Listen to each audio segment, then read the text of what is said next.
Ladies and gentlemen, thank you very much for joining me on this, my journey into ecological dynamics for BJJ. I'm your host, Sam Battlefield, and today we are going to explore a couple of games that we played at the end of the week.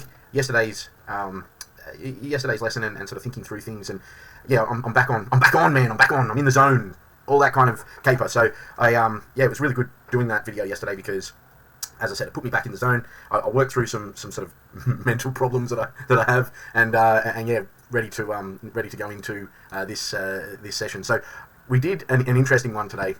So my question yesterday was around, like, oh shit, I'm coaching martial arts sport that is also a martial art that has self-defense to it, and so we ended up, but I worked through it, and it was really cool, and it was something that. Yeah, as I said, I got back in the zone. I was in the zone at the end of that video. It was quite interesting, actually. The video got, what do you call it, like halfway through something happened. I had to answer a phone call or something, come back to it, and normally that would sort of just jar me out of it, but it actually sort of threw me back into flow. And yeah, I came up with these couple of games with constraints that really worked. So what I'm going to do, I'm going to press play on this, but I'm just going to turn. Actually, let's listen to the commentary. Have I got the desktop audio? Yeah, cool. Let's listen. Let's listen to me breathe hard. So this game, keep going. This game, we got one person with a glove punching the torso, one person grappling, and so one person's constraint is they can hold them and grapple them. The other person is punching them. And all right, so something. This actually started from standing. So the constraints, as mentioned in there, through all the heavy breathing, the constraints were one person had one glove and could punch fairly hard because it was only to the torso, and one person could grapple. The reason why I did this is the representativeness of two people grappling. There wasn't that much representativeness of what would happen in a self-defense situation when two people are going at you. Obviously, it's not going to be representative at all overall, but one of the things, and I'm going to name this episode Navigate the Chaos, and I'll come back to the reason why. But essentially, we started from standing.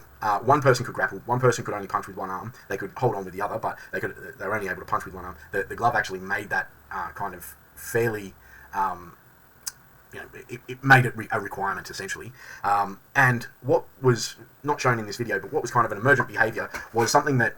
So a self-defense drill that I've done in the past was that you had to try and with footwork, keep people in alignment with you. So there'd be two assailants, and you had to move around one while keeping the other in front of you. So essentially the idea with that drill, which was obviously hyper-constrained, because they weren't actually attacking you, the constraint there was...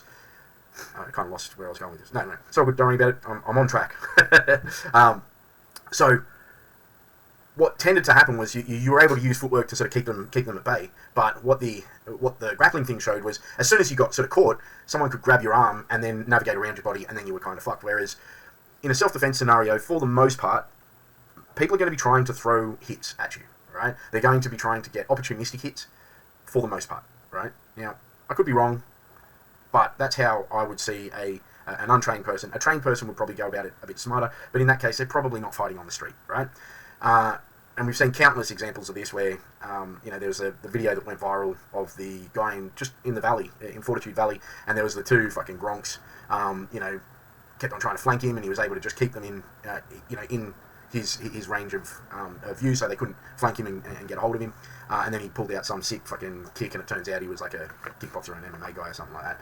Anyway, with this situation, I thought, well, one person's going to try and grab you so that the other person can lay into you. And the emergent behaviour was to control that person that's trying to grab you and then keep them in the way. And what ended up happening was, as the other person came in for a hit, you could grab that person's arm and stop them from hitting you. Now, in this case, on screen, what happened was everyone went to ground, and that was obviously no good when you're on the ground. So you got to stay upright, essentially. But in my student's defence, he is a white belt, and he sort of collapsed after it happened. So yes. Anyway, that was the sort of the stand-up game, and I'll play this game, which was kind of I explained in the video that there was a game in between this. All right, this game is we just did a mount where the goal for the person on the bottom is just to get the hands of the person on top on the ground. This one is they have to either get out from underneath, get a full guard, or just continue for 1 minute. So this game was good. As I said in the initial one, literally the goal of the first game was to get their hands on the map. So get the person on the bottom was trying to get their hands on the map. Person on top was just to hit the torso as often as they could, as much as they could. And what happened was those games were real quick. You know, you just destabilize them to the point where their hands or their torso hit the mat. That's fucking great, right? Same deal. This one was there was a timer on. It was continuous, but they could sort of build back up and keep throwing. So obviously you had to move from there, either into a guard situation, turn them over, or just get out from underneath them in any way, shape, or form. It was really interesting from the perspective of the attacker, or not from the perspective of the attacker, but to watch the attacker, who was their constraint was they could only strike. They couldn't do any kind of submissions or anything like that. Not that you can with the gloves on, but again that helps constrain the body anyway.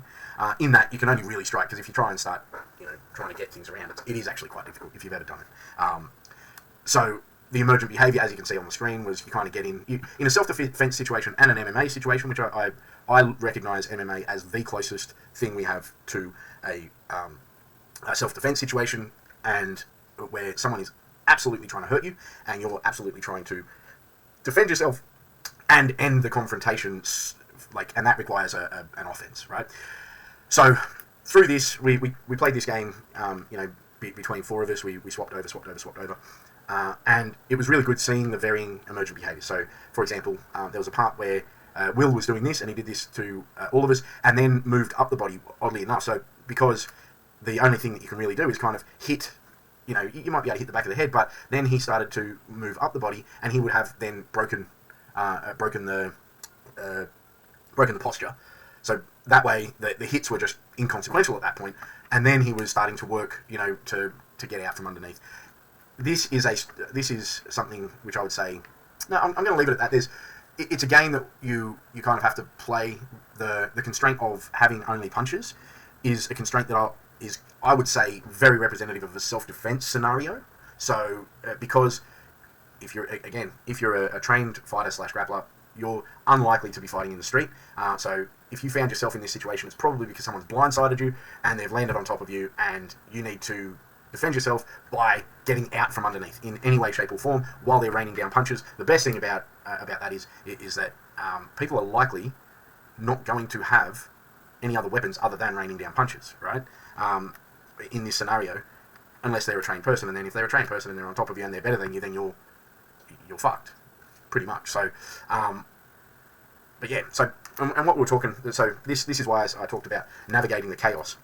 And it all came back to flow for me again. So I want to try and implement flow more in these videos as kind of an observational thing. But I found that I was in flow quicker. The risk factor was higher because I was getting hit.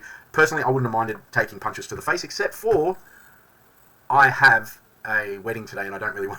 I'm not getting married, but one of the guys from the gym is getting married today, and I don't particularly want to have a black eye just forming as we start going for all the videos and that sort of thing. So, in the future, I would get probably, I don't particularly mind it. I would probably tell people to hold back, but then again, I come from an old pedagogy where that's kind of accepted, and now I'm sort of second guessing my own statement on this based on my chats with Scott Seabright and the idea that you need to get your head smacked in order to understand. Well, you kind of do, but maybe not that often. All right, I'm thinking through this right now. I think there is some benefit, but yeah, I don't know. I'm going to leave that there. I'll think about it further. I think for the task that I was trying to do, which was to show that an untrained person on top is likely going to try and rain down blows, and just by destabilizing, being calm, protecting your head or protecting your body, protecting yourself, but destabilizing them, it renders their attacks, their strikes relatively ineffective. And while they're focused on that, you're more likely to be able to execute an escape, a sweep, etc., and get on out. So that was the thing. Talking about flow, the risk factor was turned up a degree here. So one of the characteristics, or one of the 8 characteristics of flow, I've spoken about them before. Chick sent me high. You won't be able to spell that, I promise you. I can only now spell most of it, except for I forget the last. Is it J-I or Y-I? That was the last time I did it. Anyway, don't worry about that. Like I go off on tangents. I'm sorry. But one of the things about the characteristics of flow is challenge, and I think that there's an external thing which is related to risk. So the risk that you're taking, which would be, okay, well, you know, you're under fire, and this is where they're navigating the chaos. So the more often you're in flow is when you are navigating chaos, because you are navigating risk, and there is nothing more risky than someone trying to hit or choke you out or break your limbs, etc. So navigating the chaos of your environment, trying to do that to you, that's risky. And when you up the ante on that risk, like we did here where we included strikes, then you have to navigate that chaos within that.